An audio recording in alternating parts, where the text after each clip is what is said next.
which could make the conversation actually really interesting. Oh, now live streaming on Facebook. All right. Learning on the go. Yeah. It seems to be uploading. So take it away, Nick. All right. So tonight we are doing people skills. So we will be discussing people skills and how to connect, interact with people, and just be better at the whole social game, whether that's for personal or business reasons. And so we'll start out with introductions. I am Nick Shelton. I'm a social strategist and opportunity catalyst. I help shy, introverted, and socially awkward people socialize better, communicate better, connect better, and upgrade their lives and lifestyles through networking, because we all know that you are the sum of the people that you surround yourself with, and you want to get some high quality people in there. And we have Jessica. Jessica, please introduce yourself. Jessica here, a fellow nerd and president of Denver Great Minds, which is a social group of master networkers. Really, we're just a bunch of nerds with big hearts who love to party. That's really what we are. An alternative to the stuffy, formal and boring way of networking. So really, we just all get together, and we're from all different industries, and we just love getting together and basically nerding out together. And that's what we're doing this evening. We're gonna nerd out with one of the best from our group, Nick Shelton, who is a amazing author. Nick, tell them about your book. Oh, yes. So I have a book. It's called An Introvert's Guide to World Domination, How to Upgrade Your Life and Lifestyle Through Networking. And so it is available on Amazon and Barnes & Noble. Uh, check it out if you want to. Absolutely. Amazon bestseller. Also tonight we are going live, so I'm going to be watching the comments. If any of you guys have any questions, comments, want us to backtrack, maybe explain something a little bit deeper, feel free to comment. Please share. We would love more people to see the things that we're about to talk about, because people skills for our discussion, I think, is super important. I think everybody can increase their or strengthen their intelligence when it comes to emotions and social ties, right? So Nick, where are we gonna start? What are we doing? So we are going to start off with addressing one of the big trouble spots that people have, that a lot of people say, imposter syndrome. They feel out of place. They feel like they don't belong, and they don't know what to do, how to feel like, and it might kick in like as anxiety before they enter, or it might be when they're actually in there and they go, oh no, people are gonna think that I don't belong here. They're gonna, and you feel like that. You feel like you don't belong, or you think that other people are going to somehow see you and say, "Call security. What's that person doing here?" So I'm going to give you some tips and break it down a little bit more. I'm going to give you some light, fun things, and then Jessica, I guess you will kind of dig into it a little bit deeper. Oh, I dig in. Yeah, I'm the digger. So, I'm the one who takes it probably farther than anybody wanted to. well, that's good information for people that want to know. True. Absolutely. Yeah. All right. All right. So one of the things that works really well, and people always say, "Well, I don't know if it works or not," but hey, you have to try it, right? And so, very close friend of mine is a police officer, and whenever he would wear his uniform, whenever he was in uniform or on duty, and I would call him, he would be really weird. And I'd say, "Why are you so weird? You don't act like this normally." And he said, "When I have on the uniform, I am a police officer. I have to conduct myself as such." And then I was thinking about that. I still thought it was weird, but I was thinking about it, and I said, what can we do to use this for something else productive? And I was thinking, okay, so when he puts on that uniform, he conducts himself as a police officer, and he doesn't have to believe that he's a police officer. He doesn't have to believe that it works. It doesn't matter if he believes it or not. He's a police officer. And so once that goes on, he is the police officer. And I was thinking maybe uh, you can do something, pick something out, and be. So if you want to be a really sociable person that can actually show up and talk to people, then maybe you can have like a necklace or a certain pendant that you wear on it, or a bracelet or something like that. And when you put it on, you say, I can go in here and talk to anybody when I have this. And it's not something, once again, like the police uniform. Even if he doesn't believe in the uniform, it doesn't matter. He's still the police officer. So you can say, this bracelet, when I have it on, I can go and talk to people. And then you can put it on and you don't have to believe, but you say, well, it's on. So this is what I'm doing now. And then you can go, and it's like your magical bracelet, necklace, socks, underwear, whatever it might be. And so, I've seen it work really well for some people. Some other people, they never do the thing. So you actually have to do these things, right? So some people say, yeah, that I would like to try that. I'm not sure if it would work. And then later I check with them, did you try it? Oh, no, I didn't try it. I don't think it would work. You got to try it. You got to do the thing. So especially all these things that we're going to tell you tonight, if you actually do them, you're going to see some cool results. But if you just dismiss them, then yeah, nothing's going to happen. So that's one thing. Then there's always the dream, I call it. And so that is, if you're in a really interesting scenario somewhere that you feel, I don't know if I really feel like I belong here. You're in a village in Madagascar or something, and you go, I feel out of place. Well, you can think, I'm dreaming this. This isn't real. And you can do anything in your dream. So, that doesn't give you an excuse to strip down naked and start running around or anything crazy. But you can just say, I can. People don't need an excuse. You can just be confident and just walk around because you say, it's not real. I'll wake up soon and everything's going to be all right. So I'm just dreaming. And so that's another thing. And then I sometimes will walk in a place, and if I start feeling that, if I feel it coming on, I might either say, these guys can't make me feel this way. Like, you're not going to make me feel like I don't belong here. And sometimes that'll kind of flip the switch. Or another thing that's really fun that I always tell people that I like to do is I'll say, I'll just go, I am the light. I'm the light. I am the light when I walk in. And then usually, yeah, it's not like I have to say it all night. I'm the light. I'm the light. Hey, how you doing? I'm the light. I don't have to do that. It's just, I just go, I am the light. And then I walk in and everything seems to be all right. And so if you try some of these things, go out there, give it a try. If you just say, well, work for me, and then you don't do it, then yeah, there's a lot of other stuff that's not going to work for you too. But if you try it, you might be surprised at, what might actually work for you. So those are a few things. Remember, when you're out, you're there and the other people are there. So your peers, you're all there. You're all either invited or you've all shown up. So they're not better than you. You're not better than anybody else. You're just all there, and just be present. Another thing is, don't make it about you. Make it about them. Get out of your head. Say, what can I do to add value? What can I do to help these folks have a great time? And, they're not thinking about you. They're thinking the same anxious, weird thoughts that you're thinking. So, turn the focus from you over to them.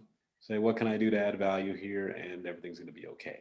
So that's my 2 cents on the imposter syndrome for this evening.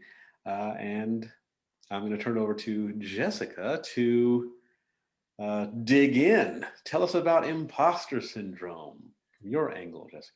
Well, before I dig in, I wanted to ask you a couple of questions that just kind of raised in my mind while you were talking. Okay.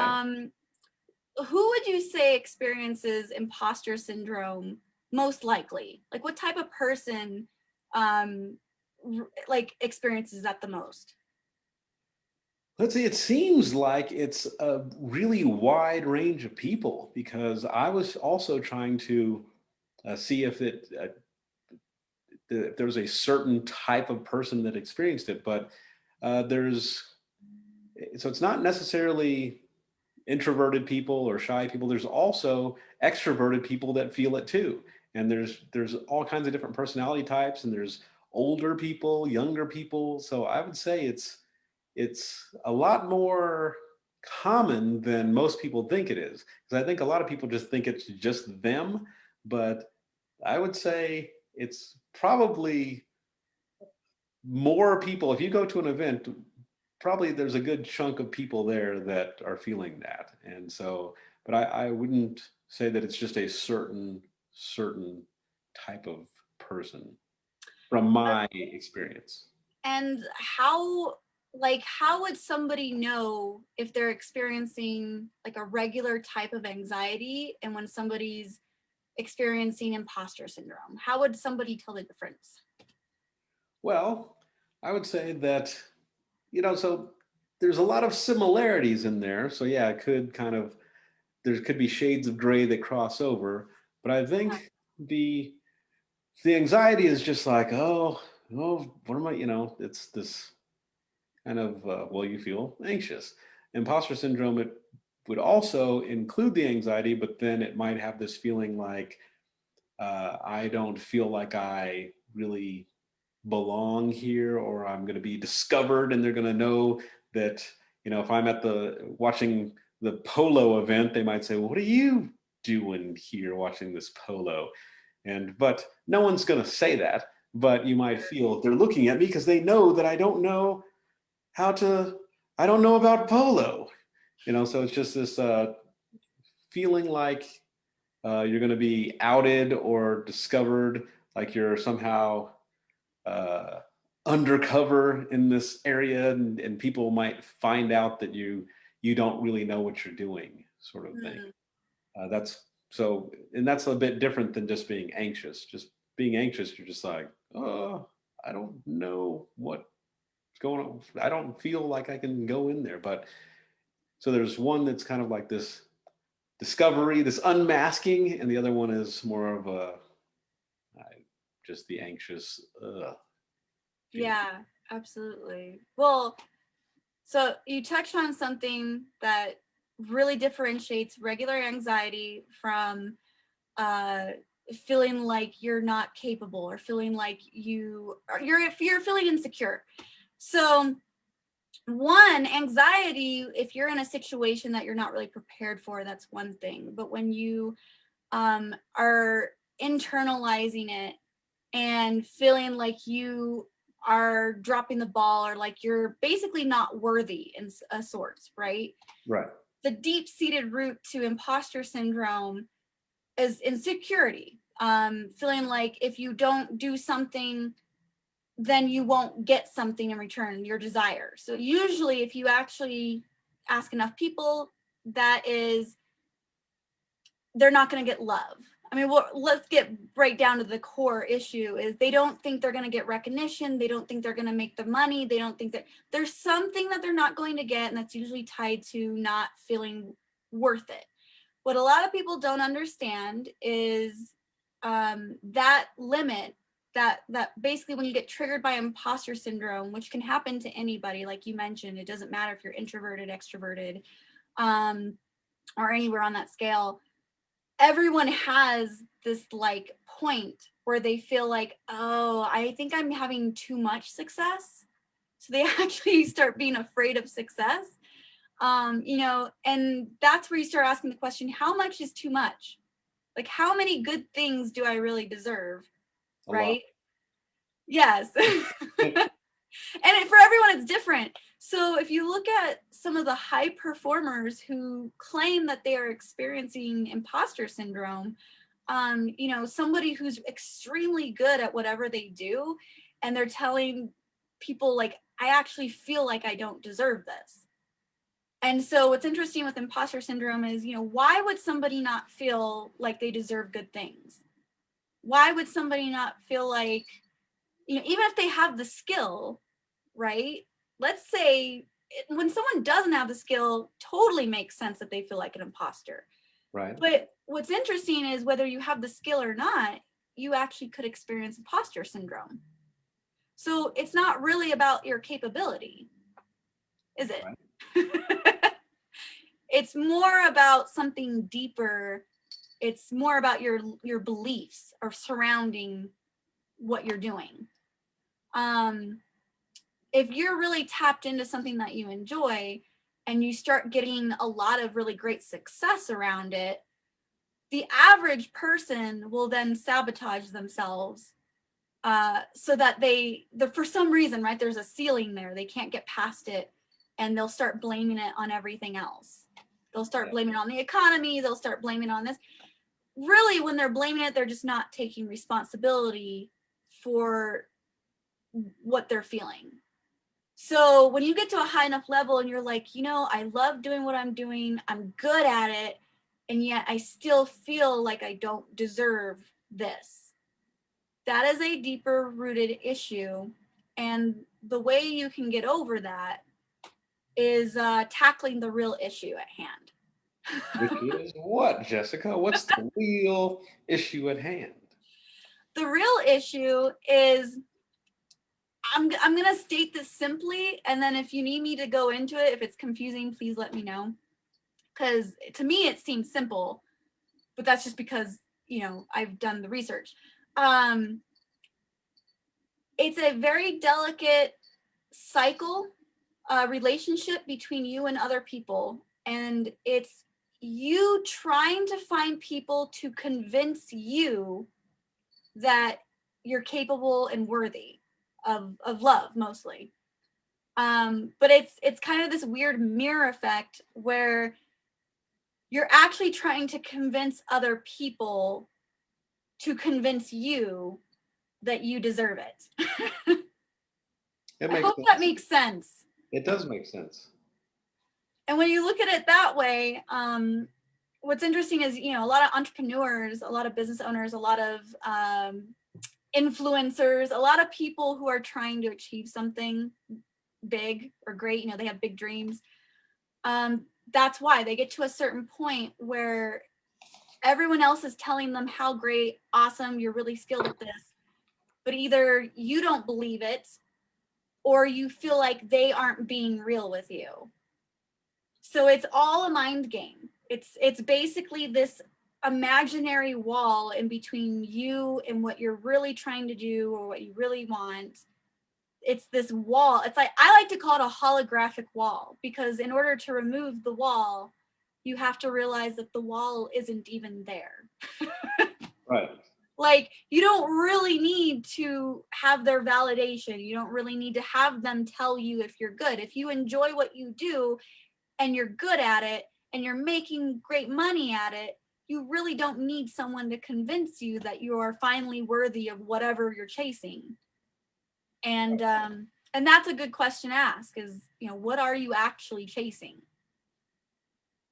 Right. And when you ask people that, then they give you an answer, which is usually just a surface answer that comes to their mind right away.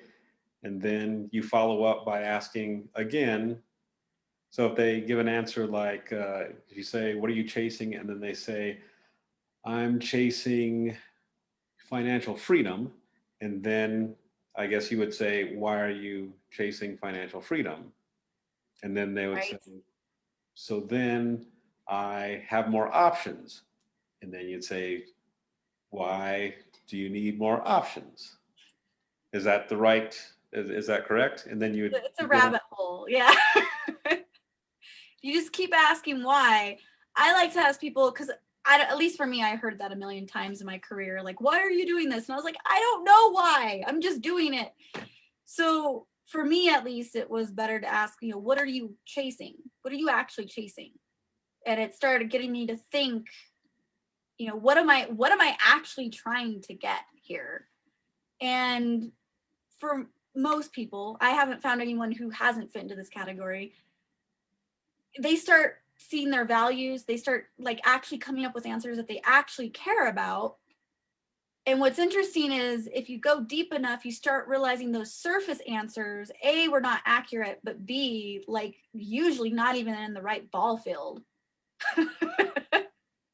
And then ultimately, when you get to the end of, when you drill down, what are people really, you already answered it earlier, but to refresh, what people are ultimately chasing, trying to get Well, that, get the the love. core of it, yeah, the core is love.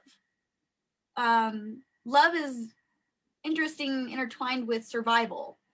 So a lot of the things that branch out from those come to those two things. You know, somebody's trying to get recognition for being an expert, or somebody's trying to, hey, just make a lot of money, right? Become a millionaire. Why are you trying to make a lot of money? Usually because they know making money gives them a higher chance of surviving in the modern age. Yeah. So if somebody is struggling with, you know, what am I chasing? You can also ask, if I don't reach the goal, or if I don't get whatever I'm looking for, what am I losing? And that can give you a hint into it as well, right? Like, what Oh, am yeah, I, that might even get you there faster. might, yeah. It shows your insecurities, and the whole reason, you know, we're talking about this now is because if you solve the core problem, right? It's one thing to help you with your anxiety and some strategies, which I love that you covered some of those. But also, if you can help solve the core problem, it will actually domino effect into your behavior. Right. And as a reminder to everybody that is watching, if you have any questions or comments that you would like to leave us along the way that we can be answering as we go, we would love. Yeah, I see some familiar faces on here right now. Lisa's on here. She says hello. Hello, Oh, Lisa. She's definitely on her way to some amazing success strategies, and that girl is just smart as absolutely.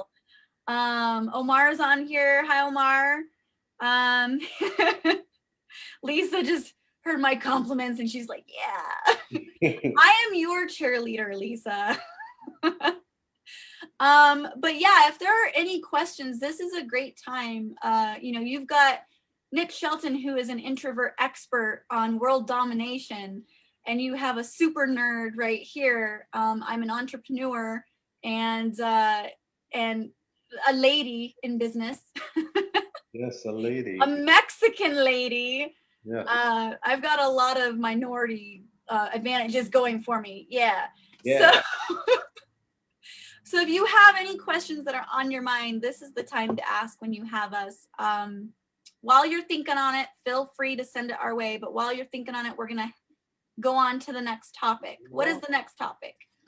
Next topic is building genuine rapport. How to make those real connections with people. So it's just not you just know a lot of people. They know you exist and you know they exist, but there's no real connection made. You want to actually connect with people because I think at the end of the day, the quality of your life is pretty much equal to the quality of the relationships that you have. So you want to have some good relationships.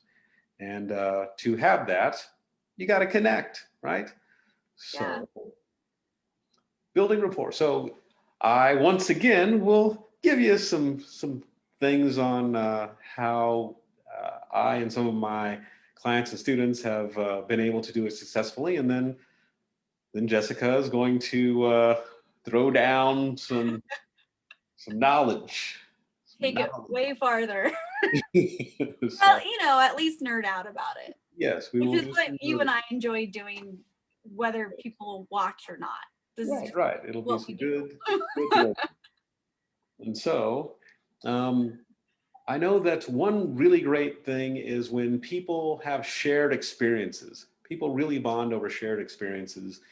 And so if there's an activity that you that like, so if you have a hobby, that's why when you if you played a sport, or if you were, you know, a member of a chess club or dance team or something, you bond with these people through the activity. So you can create activities. I know that in Denver Great Minds, we, you know, have events. So we might go drink a bunch of wine. We're bonding over wine, or We definitely bond over wine quite a bit. right. And then there's like Top Golf, uh, go-kart racing. There's all kinds of little events that we can go to. And so we're not just sitting around saying, what do you do? Well, this is what I do.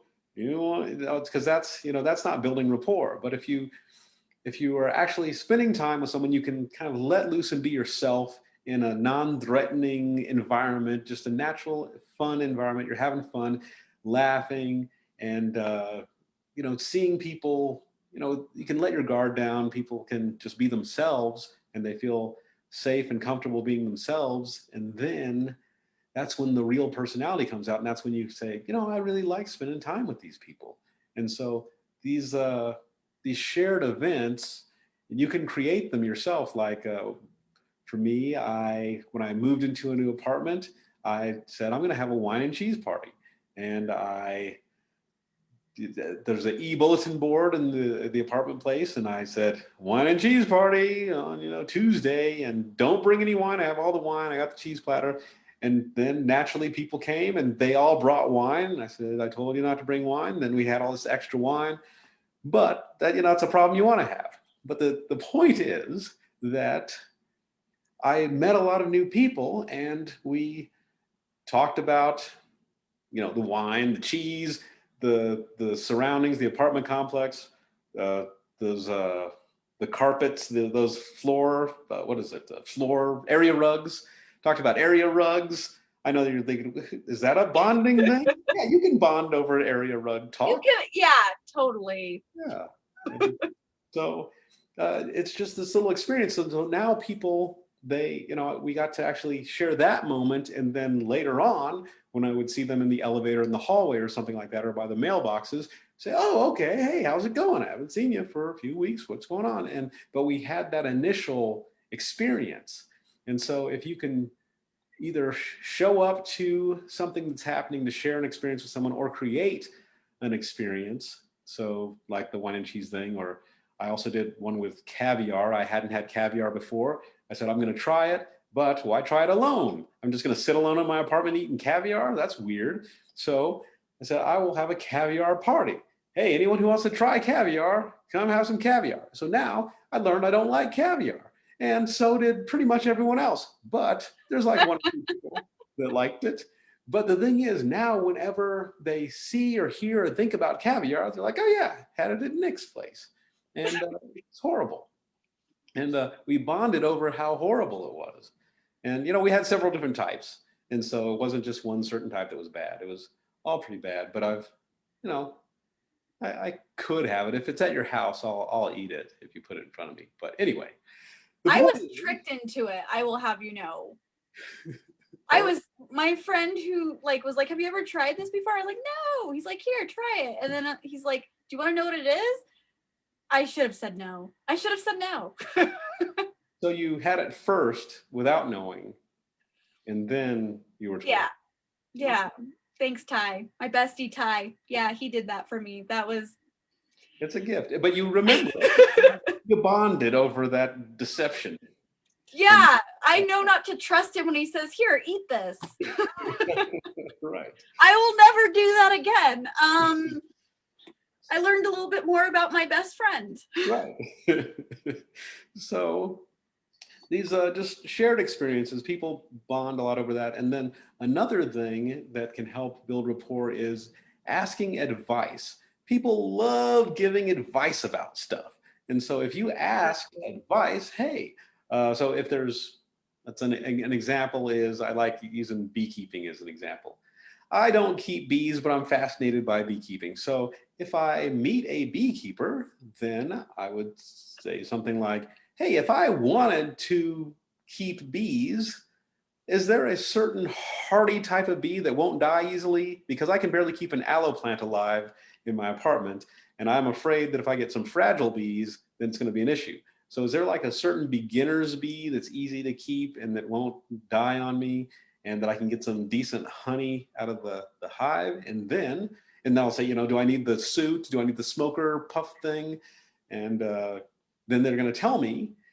And then, so that's part of the asking advice, because they'll think, oh, he could have asked anyone, but he asked me. And then they love saying, oh, yes, here's what you need to do. You got to get I don't know the types of bees. The Kingsman bee is a very hardy bee, and that one will give you a great yield of honey. And and then, and yes, you want to get the suit, but you want to get this brand of suit. And then the smoke puffer thing, you want to use cedar or something, I don't know. And then later, so then the next part is the follow-up. So then I can say, you don't have to follow up on everything they said, but you could say, hey, I got the suit. I got the bee suit that you recommended. And then now you've taken their advice. And so now that it's like they've invested in you and this investment is paying off. So now your victory is their victory. So now they're interested in your success. And so now this has built some rapport with you guys, because they're like, yes, this is one of my people. Came to me for advice. See that bee suit that they're wearing? I recommended that, yes. And so that builds, it could be the same thing about like cigars or something. What kind of cigars should I start off with? It could be in the military, I asked advice on, hey, should I go into try to do the honor guard for a little while? And then yes, and then so I did it, and then they're like, oh wow. So then I got all this extra, I had people looking out for me because I asked for advice, they gave it to me, and then I actually took them up on the advice and followed up and said, hey, I did what you said. And now they're looking out because they're like, oh yes, he comes to me, I'm kind of watching him. And yeah, so that builds rapport also. So shared experiences and asking advice. And now I'm going to, oh, well, first, before I hand it over to you, Jessica, any questions from either the audience folks or yourself that you would like to ask? We've got a few more people who joined us. Cynthia, hi. Let's see. I don't have any questions. If somebody has something that pops up, feel free to ask us. We are happy to help. So I'm going to try to summarize what you just said. Right. So build a rapport, right? You mentioned, I don't know if you mentioned this. I think you touched on a little bit though. Finding commonality, right? Okay. Yeah. Finding things you have in common. What was the other two? You said it, and I have a terrible memory. So shared experiences, but that's Shared experiences. That goes along with like the common, the sharing hobbies, shared experiences, the activities together. Yeah, and I'm going to emphasize one of the things. So you said sharing hobbies, but also who do you know that I know? That's very similar to the shared hobbies, right? Like one of the ways I build rapport is who do you know? Who do we have that are mutual friends? And that is one reason why on Facebook, right? Like one of the first things they show you when you make a new connection is like, who are your friends? And they make recommendations on who you should connect with based on your friends list. Right. So that's another powerful one. Yes, I usually call that being vouched for. So Vouched. yeah, I think people call it social proof also, but yeah, I just say it's kind of like if you do get that friend request, let's say, and then there's no mutual friends, then you're like, what? Who's this person? How'd they find me? What's the angle? But if they're mutual friends with someone that you really respect, then naturally you're like, oh, okay, well, you know this person that I know that I respect. So yes, I'm more willing to let you in and talk to you and try to get that bond going. Yeah, absolutely. Well, and I know we mentioned, I think earlier, small talk. Small talk is a really great way to build rapport. A lot of people find it boring, but I think the reason they do is because they don't understand why small talk is important. Like, and it's very important. getting through some of the surface level questions of like, you know, who do you know? Like we mentioned that. Where do you hang out? Even just asking the weather, it actually shows that you care about like when you ask, how are you? You care about their status right now. Or you're saying, hey, like the weather today, we're both in the same place at the same time. And like you're acknowledging that. So small talk is a way to bring commonality, even if like, say you don't know any of their friends or you don't know many of their hobbies, maybe they're not offering up some of that information. So the fact that you're both there, right, experiencing the weather or, you know, laughing about whatever situation you're in, maybe you're at the restaurant, they're taking a long time or something. Those are all ways of building rapport.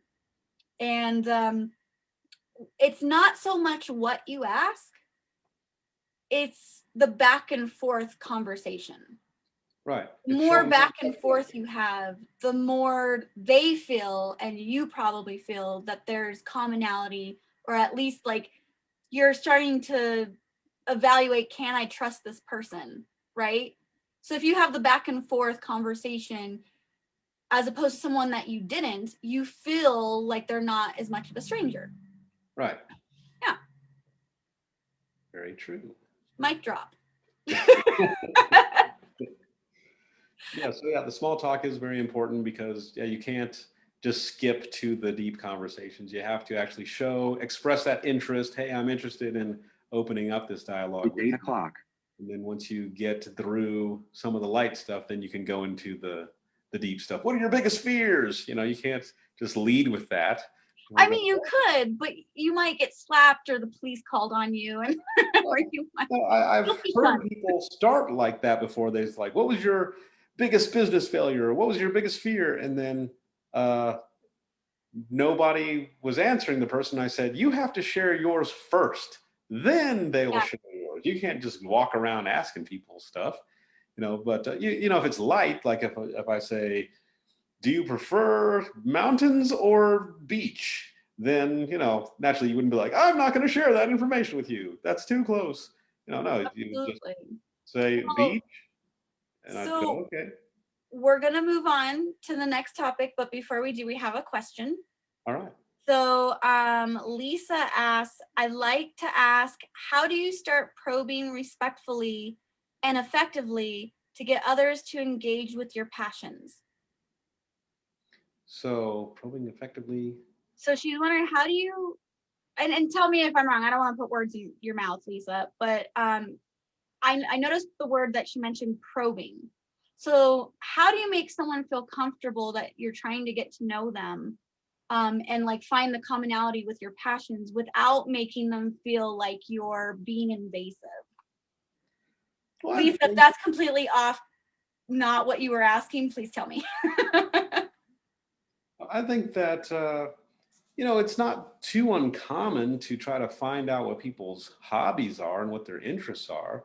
So, and see if they match up with yours. So I think, you know, you could say, what do you do for fun? And then listen, you know, listen as though they have something important to tell you and you want them to tell you. And yeah, I don't think that I'm trying to think if anyone's ever asked me what I do in my free time, what I like when people ask me. Some people are more private. Some people have some people have more private lives. Right, that's true. Than other people. I would think so. When people say, "What are you passionate about?" I always think that that's kind of heavy to come out with because I'm like, you know, don't need to be expressing my passions out. Out in front of a stranger that I just met. But if they just said, "Hey, what kind of hobbies do you have? What do you do in your free time?" Then I can, you know, say sailboats, kayaking, cigars, scotch. And Scotch. then if one of those things, if you like one of those things also, or if you know someone who does, then you can say, I know Teresa also loves scotch, and she enjoys this brand. What brands do you like? And then naturally you want to share I always tell people, put your interests out there. You want to share what your interests are because some of those might align with some of my interests. So I always like to, when I first meet people, I like to kind of throw out, love sailboats and kayaking. So then that way it's out there and they know. So either they might love it or they might know somebody that say, I need to introduce you to John because he also likes kayaks. And then I get to meet John who likes kayaks. But people are not going to, you can't read people's minds and they're not going to read yours. So I would say, throw out your interests, see if there's anything that that they kind of ping on that they go, oh yeah, me too. And then if you throw out yours and nothing seems to connect with them on that, then ask them, well, what do you got? What do you do in your free time? What's fun for you? What's a fun day? And then listen to them, and then maybe something that they say might trigger something in you in a positive way, where you go, oh yes, and then that'll help get you at least to the top of the rabbit hole before you can go down and start probing and asking more questions about a certain thing. And their interests might not be the same as yours, but there could be something that's fascinating. Just like if I asked Jessica, what are your interests? And she said, glass blowing. Now, I don't glass blow, Do but I look like I glass blow? but I would be fascinated. I'd say, I have so many questions about glass blowing. And so that would open up that conversation. So hopefully. So Lisa actually refines her question a little bit more. She says, and Adam has joined us too. Hi, Adam. She says, more so with my services like organizing, for example, or systems, people don't typically talk or open up about life things. And she's right. So I'll tackle that here in a second. Adam also says it's not about the questions, it's about the energy flow. And I would agree with him on that. Right. When she's talking about more like systems, if you're trying to connect with someone more deeply, and I think again, not trying to put words in your mouth, so let me know, Lisa. When you're trying to build rapport really quickly and you're trying to get past the surface level questions, and you're really wanting to maybe ask them, say, about their money or about their job, or about, like, you can tell maybe something is wrong, like maybe they're having a bad day and you can just sense that. And so you're wanting to ask them a little bit something more personal, but not wanting them to slap you or call the police. So the way that I do it, and I can only speak for myself, but working in sales and everything, like if I'm wanting to make a sale with someone, I need to get to the core of their problem for them to make the sale, or at least give me the chance to combat those problems, right? So in sales, what we do is it takes a little bit of not being afraid to actually ask what's really on your mind, but B, being a little bit tactful about it. So I've heard a lot of salespeople talk about how it's kind of like swooping in from the side. I don't know if that makes sense, but you're indirectly taking control of the conversation and starting to move it towards a real conversation. And Nick, you gave some really great strategies that I think are really helpful, in the sense, like, you find common ground, right? So instead of like going in for it right away, you might ask some of the small talk. Finding something that you both have in common. Maybe you both have like a family, or you both have kids, or you both like something that just helps them see, like, hey, it's okay, you can trust me, I have something in common with you. So like in sales, we could both be wearing the same color of blue. I don't care what it is. Like, I'll find something that we both can relate to. And then when I don't want to say go in for the kill, because that sounds awful. But then when I'm like, all right, I'm going to ask him what's really on my mind. I use some deflective sentences that are like, hey, I don't mean to assume, or maybe you're unaware of this, but you seem like you're in a bad mood. I'll kind of deflect it a bit, but I'm also calling it out and bringing it to the surface. Sometimes they need to just feel like they're safe. So I'll just be like, you know, do you mind if I ask you something? And it's totally okay if you don't want to answer. Or it's totally okay if this is like a topic you're not comfortable with, and I'm happy to leave it alone. Just actually saying that sometimes I have found is a higher probability that they'll actually give me a more honest answer. So I used to have a business mentor who was really great at doing this. And one of the things he used is he would actually say, you know, like, hi, how are you doing? Like, Nick, hi, how are you doing? Fine, I'm great. I'm outstanding. Thanks for asking. And then he would, like, you actually said that really optimistically, but most people are like, I'm fine. yeah, thank you. Or they'll be like, can't complain, or, you know, some kind of negative or neutral answer. And he would be like, okay, now that we got that out of the way, how are you really doing? It actually helps people feel safer and like, oh, you actually want to know. Right. So I think Lisa, if I remember right, actually works with, I think it's money. I think it's financial services. And so I'm assuming that's why she's asking, because when you make first interactions with people and like, you know, the skills and you have the capability of helping them in the realm of like money, but it is a touchy subject, right? The way I like to look at it, and then we're going to move on to our last topic and wrap up. I didn't mean to go into the rabbit hole. Sometimes you have to realize that, like, if you can help somebody in a difficult part of their life and you know they're going to be defensive and embarrassed about it, you have to show that you care enough to really go deeper into what the problem is. And it's kind of like, well, if you don't like me, I understand, but I actually care, and I'm actually trying to help you because I'm a professional in this realm. And it might be a sensitive topic with you, but I actually want to see if I can help you. So do you mind answering some questions about your money? And anything you don't feel comfortable with answering, we don't have to talk about. Like, so I just use all the techniques I just mentioned all in one thing. Yeah, you could pull what I just said as a script and say it robotically, or you could just actually come from a genuine place and say, hey, let's pause a moment. How are you really doing? Because I think I can help. Right. Lot better strategy than trying to small talk it for about an hour and then never getting where you really want to go. Lots of intimate topics for sure. Yeah. So, okay, let's move on.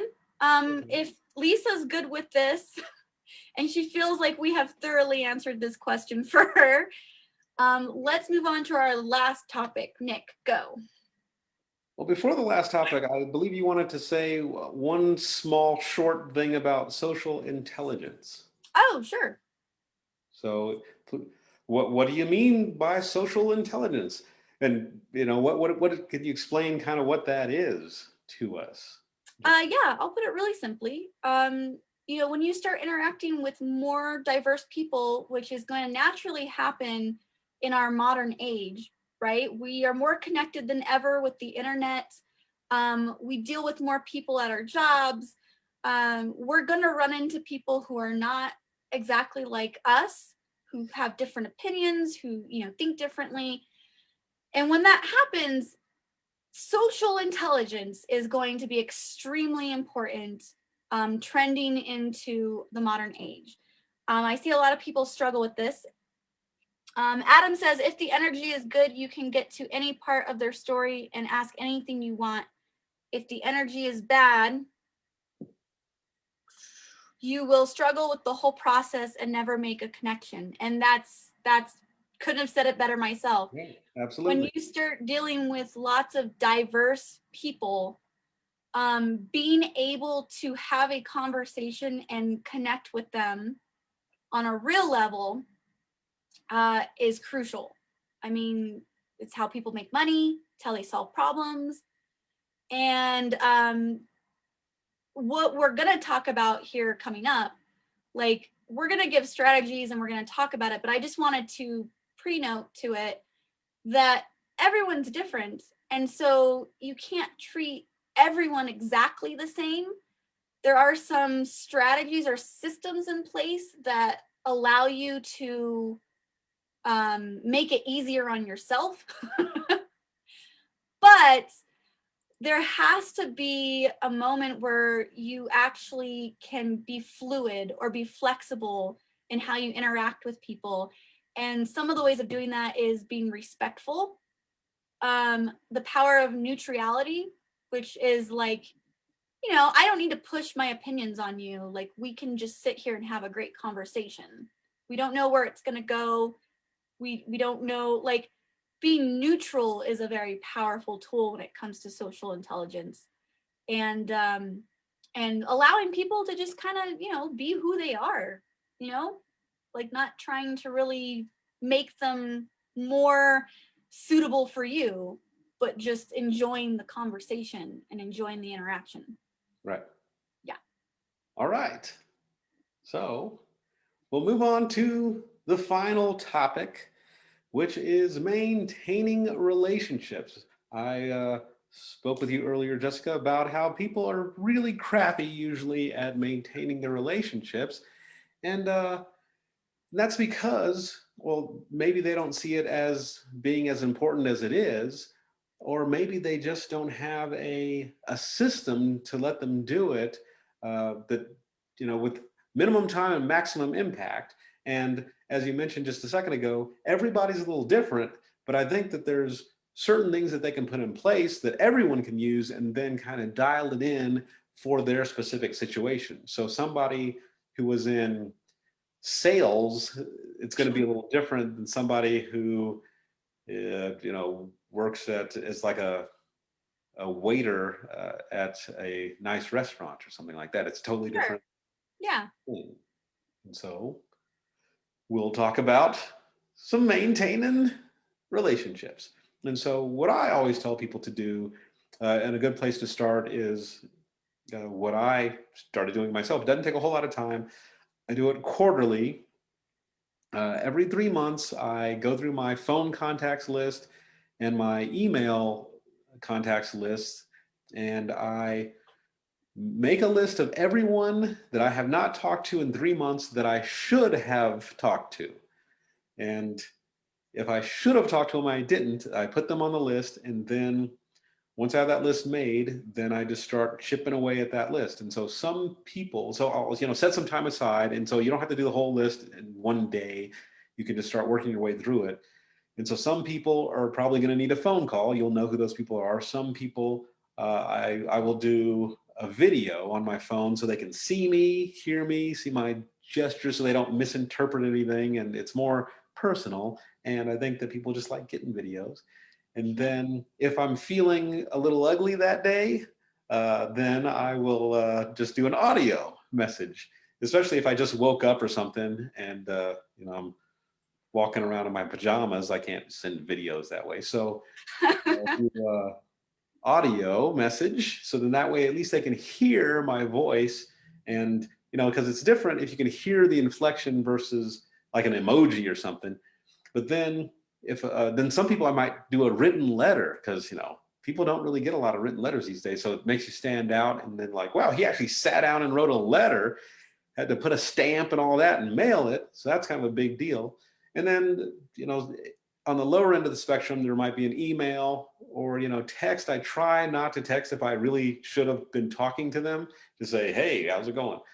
But if it's text is better than not reaching out at all. And so it's really easy to do, to make that list and just start chipping away at it. And then what that does is it keeps you on the top of their mind.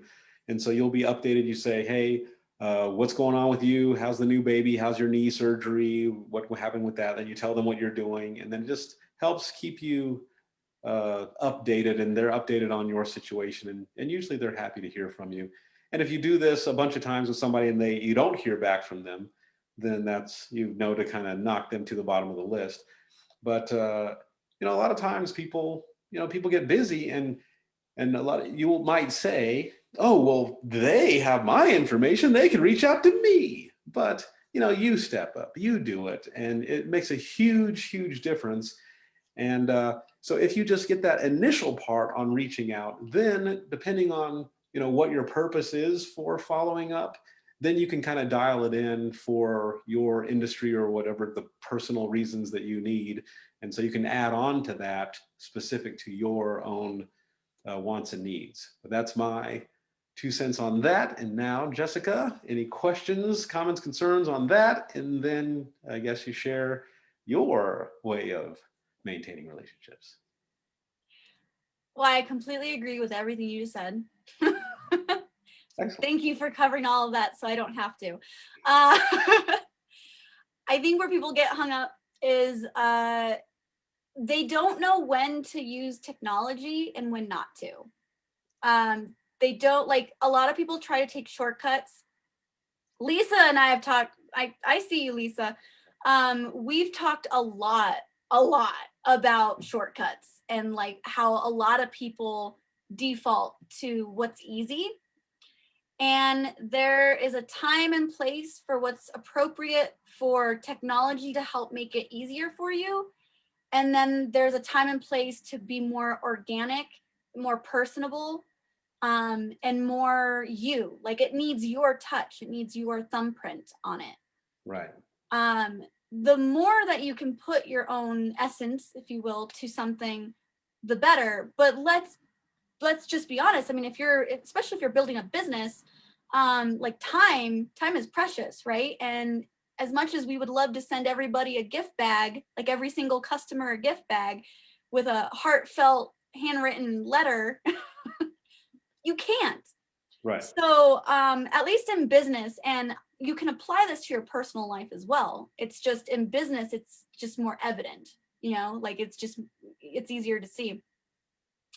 In business, you should have what they call A customers, B customers, and C customers. Some businesses or some leadership teams, even go further than that. But I'm going to keep this simple.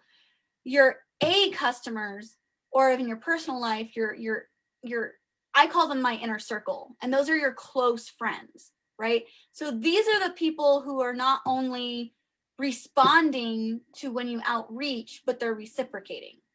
Right? So in business, these would be like your actual best customers, your repeat customers, your like people who are actively sharing, referring people to you. These are the people who are actually giving you time, effort, and energy back to you. And so in business, it's really important to know who those people are. And especially if you're making like new interactions, somebody who's really open, like Lisa and I, like we were talking about before, somebody who is open to the conversation is showing what we call in sales is like positive cues. It kind of indicates to you, maybe you should spend a little bit more time on them. So if you can figure out who that is, so who your inner circle friends are, or like who your best customers are, that's why there's reward programs, so that you can invest a little bit more time, energy to continuing that relationship. And then B customers are like, okay, they're on your mailing list, right? They're on your mailing list. They're interested. They're not really pulling the trigger. Or I guess in a personal life, this would be like,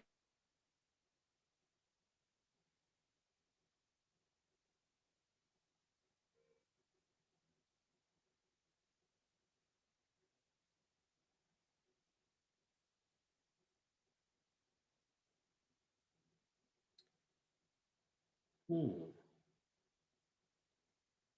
Well, it looks like Jessica froze.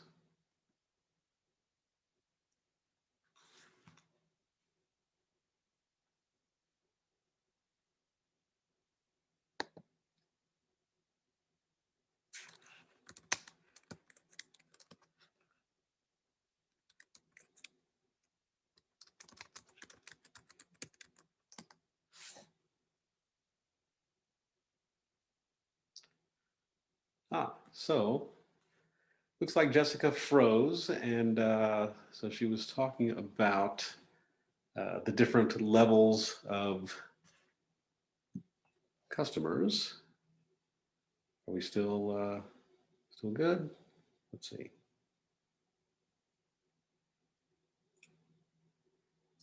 Ah, yes, still here. All right, cool. So looks like Jessica froze, and so she was talking about the different levels of customers. Oh, okay, I can turn that off. So basically, it's the A level customers, B, C, and you.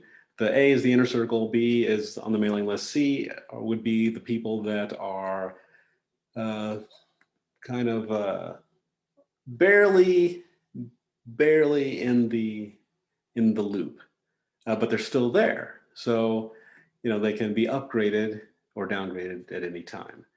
But basically, you're just going to want to have systems in place to deal with all of those categories of people.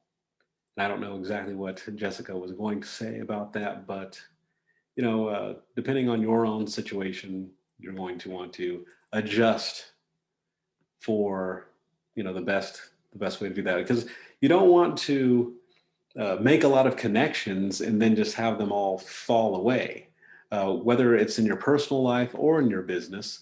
In your personal life, you don't want to connect, bond with people, and then just never follow up. And in business, you definitely need to follow up with that also. So do your best to make that happen. And the best way that I found is that quarterly check, to go through your email list, phone list, and then see who you should have talked to. Make a list and then actually reach out to them. And let's see, that's pretty much it. I'd like to wrap up by saying in Denver Great Minds, what the organization does, this brings people together to bond through shared experiences. So there are events that you can attend. You don't have to be a member to attend an event, just buy a ticket. Or you can also join and become a member, and then that gives you extra privileges and also free access to the events. And just people hanging out, having a good time, a bunch of nerds and business leaders and people that just want to get out and talk to people and meet interesting people, spend time around like-minded people, doing fun things and bonding over shared experiences and events, and just having a good time. So that's pretty much it. Go to denvergreatminds.com, check it out, see if you like it. And there's plenty more videos like this available and on the way. So stay tuned, keep checking it out. You'll be able to find it on either the Denver Great Minds Facebook page or the Denver Great Minds website. So check it out, and we wish you the very best. Oh, I think Jessica might be coming back. Let's see.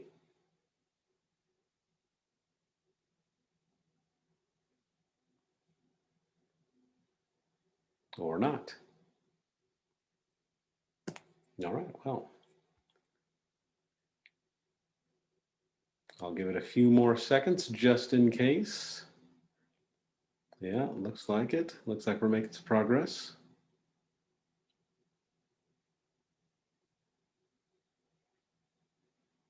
And yes, there you are. And you are muted. Okay. I was so rudely interrupted by my own computer. Yeah, so I believe I wrapped up your end and then also did an explanation of Denver Great Minds as well. Oh, awesome. If you feel that you wanted to finish your points on the A group, the B group, and the C group, and then you finish the A, then you're talking about the B. I did a light non-Jessica explanation of the B and the C, but I think I got the gist of it. But you can Encore. Well, you probably got the gist of where I was going with it. Like, you need to categorize people to help you know who gets how much attention. Newsletters and connecting through your website, through email, those are all really great for C people. I like for like A-listers, I'll give them little gifts. Just, a lot of my friends and people know that I have a long career in event planning. So my venues that would send me a lot of business, I would just, stop in and give them like little treats, like suckers and stuff, and just say hi, to stay on the radar. But I would come in person, right? I'd be bearing gifts. But the C-listers, that's going to be technology. That's going to be more of just like the systematic stuff. The people in between, like anything that you can do to kind of make it more personable, right? Like if you're sending them a newsletter, like putting your signature actually on it as like an image instead of just typing it out, little things like that. Remembering people's names, right? Like maybe you just met somebody and you're not even sure, they're not an A, they're not a C, they're in the B. How do you treat them? Well, maybe just remembering their name would be awesome. So, focus, investment, energy. Yes. So systems are, maintaining relationships. And that's why I wanted to do social intelligence before we even got into this, because it's going to take a little bit of customized systemizing on your part, on the part of the person who's, trying to maintain the relationship. And, how you want to maintain it is ultimately up to you. Should you do a newsletter or should you do, emails? So it's worth it. And I'll wrap it up right here. It's worth it to sit down and put some thought into the actual system that you're going to put people through. And I think that's where people get lost, again, taking shortcuts. They don't actually want to put time, energy, and thought into, okay, how am I going to treat category A? How am I going to treat category B and C? And then sticking with it. You're in this part of the system for my A's, and you know what the next step is. That actually helps with time a lot. So if somebody contacts me, say on Facebook, I have a system in place of how to direct that conversation. And I know we mentioned we might cover, I think we don't have enough time today. We'll do it on another call. About, what some of those systems look like, how to know when to take them to the next step, and how to transition from a casual conversation, right, rapport building conversation, which we discussed, into a sales conversation and doing it in a natural way so that it doesn't, have them go into defensive mode. Right. Probably exactly what Lisa was asking in the first place. Probably. Hopefully. But that is another call. And if you want those answers, you're going to have to be here for the second call. Yep. And how do they find us, Nick? So if you liked this, there are going to be plenty more videos similar to this where we'll, there'll be people on talking, dropping knowledge bombs on you, sharing their information and expertise. And that can be found on the Facebook page or the Denver Great Minds website. Yep. And you might as well just go check out the Denver Great Minds website anyway, see what's going on there. And, what does Denver Great Minds do? Well, we talked earlier about these shared experiences, connecting and bonding over shared experiences. And what the whole organization does is it just makes these little experiences where people can come hang out. They can, there's a wide variety of people from different industries, some nerds in there, and then there's just like some non-nerds. There's some cool kids in there too, and there's a few non-nerds, I guess. Chefs and things like that. There's all kinds of cool people that do a lot of cool stuff. And we're out just having fun, just hanging out and just bonding over the activities. And nobody's there trying to, you know, hey, you have to, buy some soap from me or anything like that. No, we're just hanging out, having a fun time, making friends with each other, and then we just see how we can add value to each other's lives. But no one's obligated to do anything. We're just people having fun, hanging out. And so if you like to have fun and hang out, then you should come and hang out with us one time. And also, you can see what our memberships are like. You don't have to be a member to join one of our events. Just buy a ticket and come to one of our events, check it out, see if you like it. And then if you do become a member, then there's extra privileges on that, including going to the events. So Extra awesomeness. yeah, so check it out, denvergreatminds.com.